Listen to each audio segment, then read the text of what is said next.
the remainder of his salary this year, then he's probably going to get moved in the next couple of days. But if the trade does go through, then the Pelicans just become the Lakers. Like that whole team just goes and plays in New Orleans.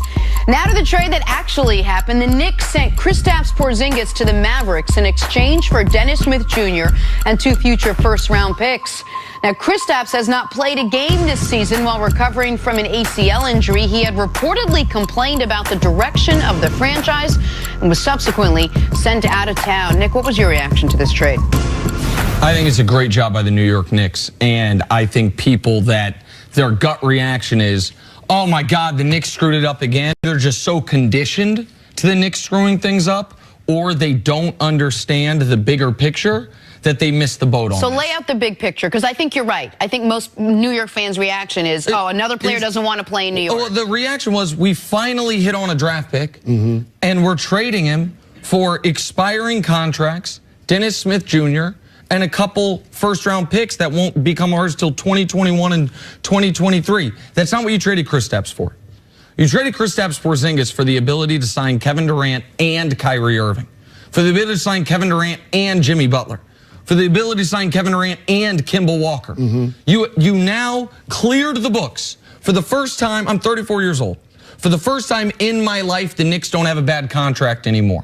For the first time in my life, they go into free agency fully armed in a good free agency year. There've been a couple times they've had cap space, it's just been the wrong year. It never was the LeBron year. They have always done it a year early or a year late.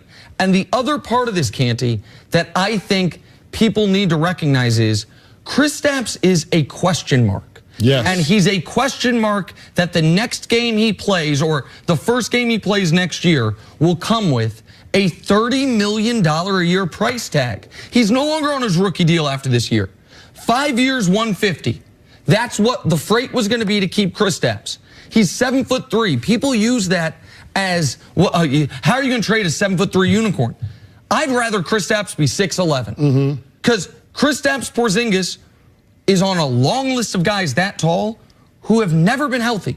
Other than Mark Eaton, I literally went through everyone in NBA history 7'3" or taller. Mark Eaton's the only guy to play a decade without getting hurt repeatedly. Sampson, Smith, Sabonis, Yao, Chuck Nevitt, if you remember him, Big Z. The human body is not built to be this tall. He already had a major injury. And so the Knicks clearly believe they're getting Kevin Durant. I do too. And now, Kenny, they can tell KD, hey, man, if you can convince someone to come with you, we don't got to trade any picks. We don't have to move anything. We can do it right now. I love this trade for the Knicks. No, I'm right there with you. I love this deal for the Knicks, and we were actually talking in the production meeting before the show. I thought you were going to be on the other side. You thought I was going to disagree with you, but I'm absolutely right there with you. I think for the first time in a long time, this New York Knicks franchise is healthy. Healthy from the standpoint of the hierarchy being on the same page, that being Steve Mills, Scott Perry, and David Fizdale. Healthy from the point that they've got cap space. Also healthy from the point that they've got draft picks. They got 7 first-round picks over the next 5 years. So they have maximum flexibility, which means that you have a lot of options once we get to this summer, not only with the draft and seeing where their pick this year falls, but also in free agency. So you got Generation K with Kawhi, Klay Thompson, Kevin Durant, Kemba Walker, Kyrie Irving. You got a lot of guys out there that could be potential game changers for your franchise. So it made sense to clear out this cap space. And that's what makes this move different from what they did back in 2010. Because 2010, you only had room for one max player. They thought they were going to get LeBron James, end up being Amari Stoudemire. This year, you can sell Kevin Durant. Hey, you don't have to come and do this thing by yourself. Everybody says that Knicks jersey is the heaviest jersey in the NBA just because of the expectations that come with it and the stage that you're playing on. You can tell Kevin Durant, guess what? You can pick whatever other superstar that you want to come with you to play here. And then, of course, you do have a draft pick. So I think this is a good position for the Knicks to be in. People have to understand with this trade, they've got to view it through the lens that Kristaps Porzingis is a question mark from a couple of different angles. Number one, you don't know if he was going to re-sign with the franchise. Correct. Him and his brother Giannis were not sold on what James Dolan has done with this franchise. And then, of course, what you mentioned, Nick, the injury. There is no protocol for a 7'3" guy coming off of a reconstructed ACL. Nick, I would also have to imagine that the Knicks they're not just grasping at straws in the hope that maybe Kevin Durant. You don't make a move like this and this. You have some semblance of an idea that there is a pathway to bringing in Kevin Durant. I have not been, and I'm not saying this to you, I'm saying this to the people that think some people go on TV and just say, this, I think it would be fun, so let me postulate this. I would not have been for 4 months saying, I think Kevin Durant's going to be a Knick if it was just a gut feeling. Of course, things change, right? And guys' minds change, right? But everything has been building towards that. You know who knew it? Draymond Green, when he flipped out on him on the sideline. Yep. That Kevin Durant was looking elsewhere. And where could he go that would be a championship would carry the most weight?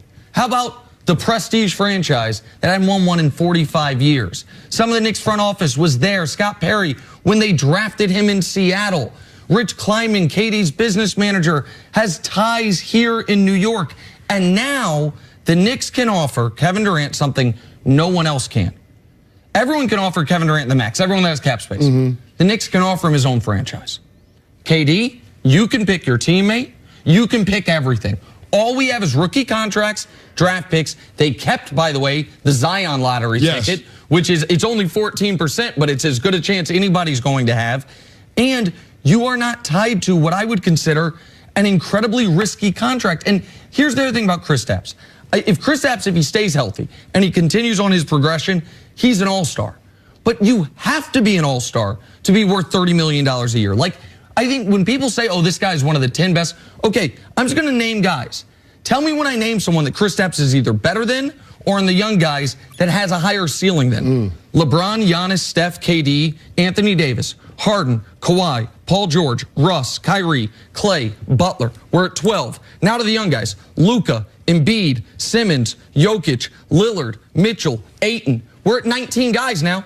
And I didn't even mention Karl Anthony Towns, De'Aaron Fox, Devin Booker, like guys that are, and so the Knicks, I've been told, the Knicks tried to include Kristaps in a move for Anthony Davis. You know what the Pelicans said? No, thank you. Nah, we're good. that should tell you where they're at. So what does Dallas get out of this? How is this a win for Dallas? Well, I think Dallas gets another cornerstone piece to pair with Luka Doncic, and that's the big thing for them, right? Being able to have some building blocks that they can move forward with. So, yeah, they're taking on some contracts that aren't great contracts in Courtney Lee and Tim Hardaway Jr., but I think that this situation is good for them because they've been known to do well with international players. You know, Dirk Nowitzki was one of the guys that both Luka and KP looked up to when they were young players. And so I think that this is a good situation for the Mavs. Right now you have a 1-2 punch that you can feel good about moving forward with. So I think assuming he's healthy. I think the Mavs are in a position where they can continue to build. Now, it's still going to be a tough Western Conference. It's a hard road to toe. But I do like the idea of being able to pair somebody in the front court with your star in Luka Doncic in the backcourt. All right, so there is no franchise in the league better for Kristaps than Dallas. They have obviously the greatest international player ever, or the greatest European player ever. Don't want to disrespect Hakeem. In Dirk, still there. He's got Luka there. You've got a great infrastructure there, a great medical staff there. For Kristaps, I really like this. For Dallas, it is a big swing I don't know that they needed to take. And here's my point. I understand the upside, pardon me. The upside, excuse me, the upside's very clear for Dallas. It's exactly what you said. Two young, really unicorn-type players that if they grow together, you've got an MVP caliber guy in Luka and an all-NBA caliber guy in Kristaps. But you didn't need to take this risk because you have Luka. It reminds me so much of what the New Orleans Pelicans did. The New Orleans Pelicans got a generational guy in Anthony Davis. He was so good his rookie year, the next year they were like, let's win right now. Let's trade 2 lottery picks for Drew Holiday and try to win right now. And they tried to microwave it, and they never got better than pretty good. The Mavs are now in this position. They will not have real cap space until 2020. They gave away this year's draft pick to get Luka. That's smart. They don't have a pick in 2019, don't have a pick in 2021. Don't have a pick in 2023. That also means you can't trade the picks you do have because of the NBA Stepien rule. So you can't even to acquire a player, include a first-round pick, till 2025. They take on toxic contracts. They're about to give this guy $30 million a year. And this is now your team. If Kristaps is healthy, if he's happy, we know how good Luka's going to be, then it's great. But if Kristaps doesn't develop, if they haven't seen him play since the ACL, nobody has.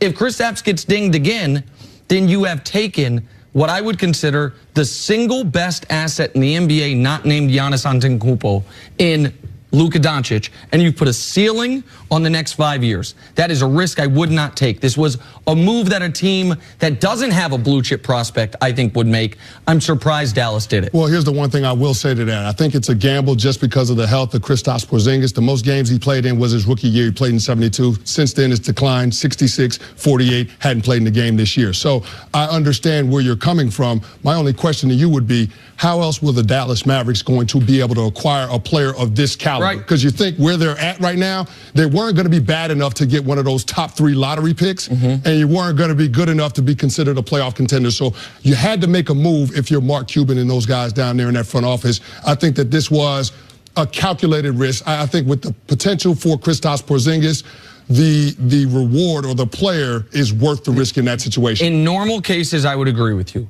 Luka Doncic is the best player to come into the leagues. In the last 18 years, LeBron, Durant, Davis, Doncic. Wow. Those are the 4 best players to come into the league. Luka, if he's giving you 20, 6, and 5 right now. If he never improves and just does this for a decade, he's a Hall of Famer, and he's going to improve. He's a teenager.